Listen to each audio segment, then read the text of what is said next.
Cuando uno es niño jamás llega a imaginarse por lo que pasará conforme uno crezca, nos hacemos una idea y nos imaginamos el mejor panorama de nuestras vidas. Pero es cierto que el destino se ríe de nosotros cuando hacemos planes.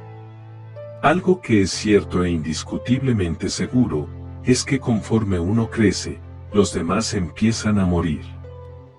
Creemos que nuestros padres, abuelos y amigos son eternos, y que al despertar a la mañana siguiente estarán allí al igual que cada día, pero, ¿qué pasa después de morir?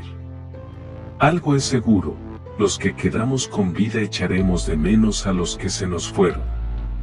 Es de este modo que quisiera iniciar contándoles lo que fue para mí una señal de que tenía que continuar después de haber perdido a alguien, y espero les sirva de algún modo para darse cuenta de que hay una forma de vencer a la muerte y que sepan que aquellos que se nos adelantaron aún siguen con nosotros. Todo inicia en un municipio escondido entre la sierra, allá por Tepatitlán de Morelos, rumbo a Yahualica, pero mucho antes, se ubica el municipio de Mezcala. Un municipio con pocos habitantes, pero lleno de leyendas e historias. Uno de mis mejores amigos de la universidad había enfermado, más bien, había empeorado, lo conocí cuando ya tenía diabetes, me platicaba que seguido tenía que inyectarse para poder sobrellevar la enfermedad. Vivía en una casa que era suficientemente grande para darles cobijo a varios de nosotros, pues cuando íbamos de visita éramos bastantes compañeros de clase quienes llegábamos y nos quedábamos a comer. Justo en el patio de su casa, parecía ser media hectárea de milpa, una vez por año nos veíamos en su casa por la noche para hacer una elotiza. Y precisamente una de esas noches fue cuando lo encontré sentado a él solo a la orilla del río mientras que los demás se embriagaban en otro lado. Estoy muriendo, Mario, y creo que no la libraré esta vez, mientras me lo decía su voz sonaba quebradiza, tengo miedo de morir, pues no sé con qué me vaya a encontrar. Terminó diciendo mientras se tallaba los ojos. No supe qué decirle, la verdad es que cuando uno es joven y tiene el mundo por delante, lo menos que piensas es si morirás, pero allí comprendí que mi amigo tenía en mente otras prioridades. Mi amigo Hugo falleció un día de muertos por la madrugada, la diabetes se le complicó hasta el grado de dejarlo ciego.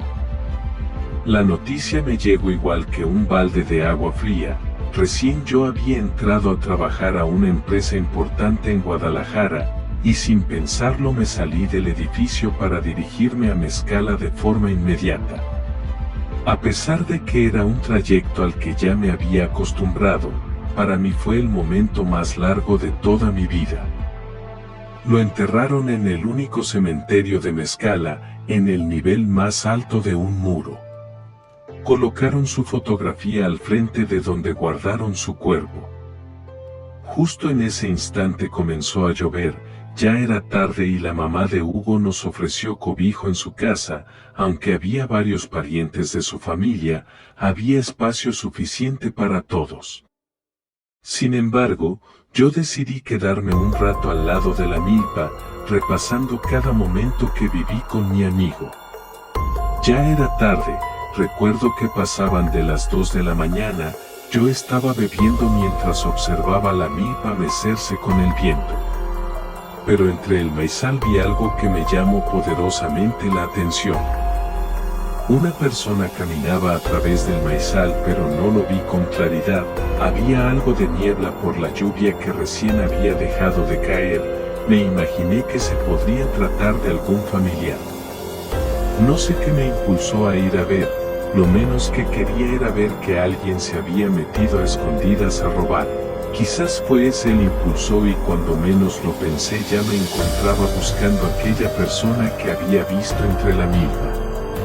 Me agaché para ver si lo veía correr entre los surcos, y escuché justo al lado de mi oreja la risa de alguien detrás de mí, hizo que me exaltara pues aquella risa me había parecido muy familiar. Por alguna razón recordé la risa de Hugo. Nuevamente, Pude escuchar que alguien caminaba entre la milpa y por fin vi a alguien correr entre ella.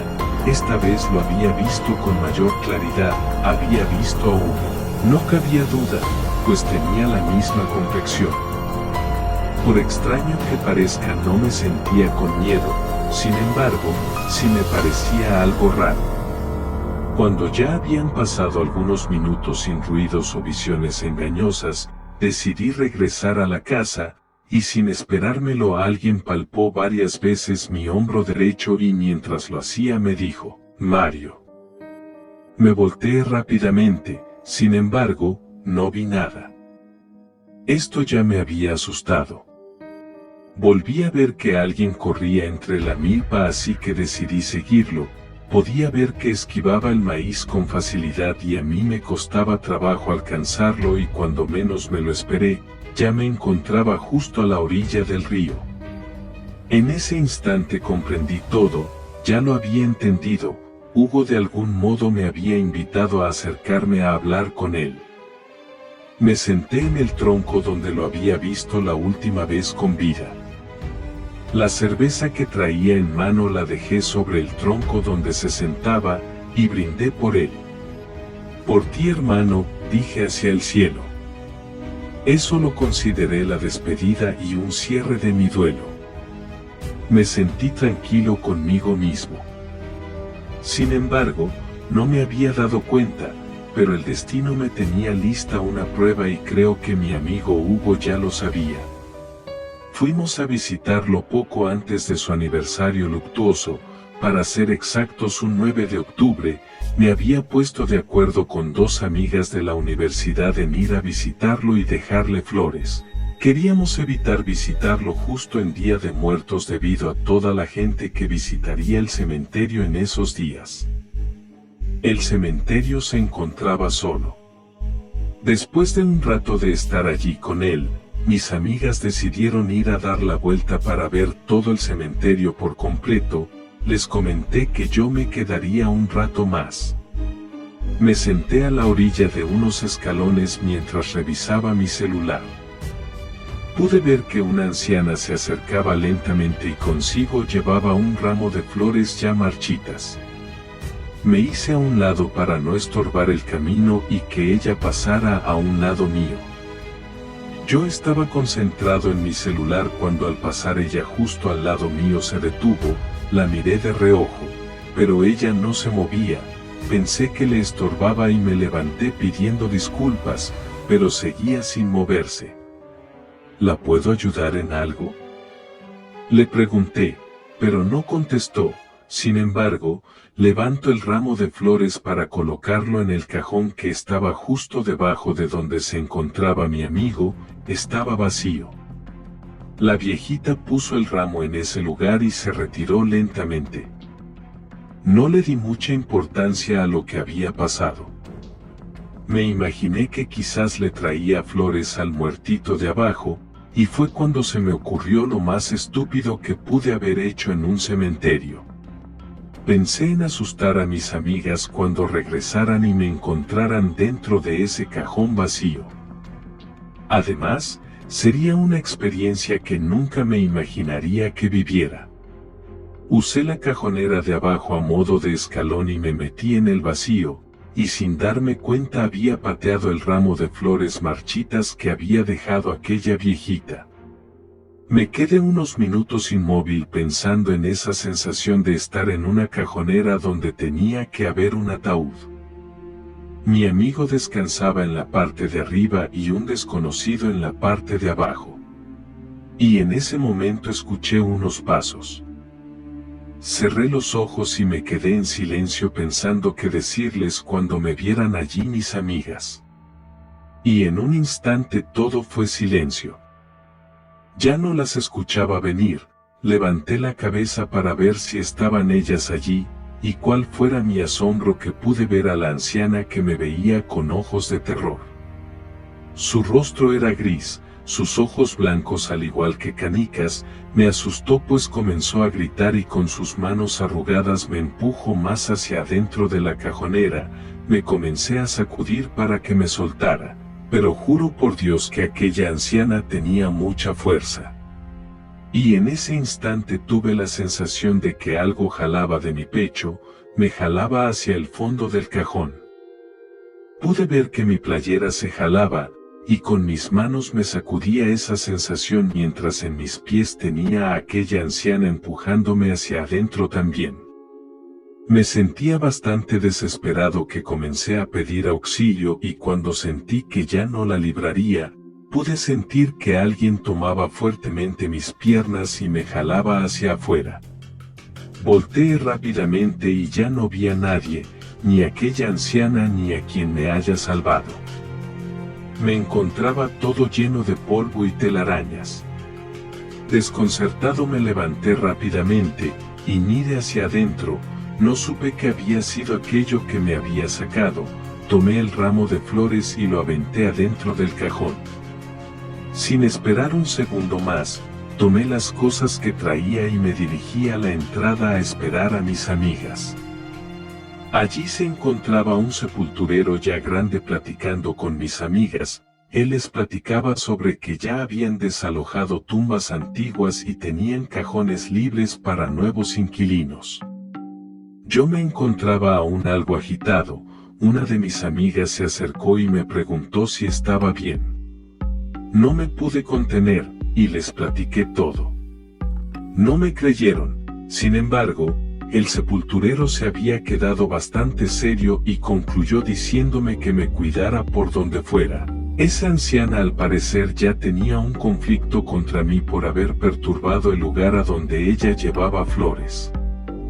A los pocos minutos decidimos regresar a Tepatitlán, yo solo quería regresar a casa.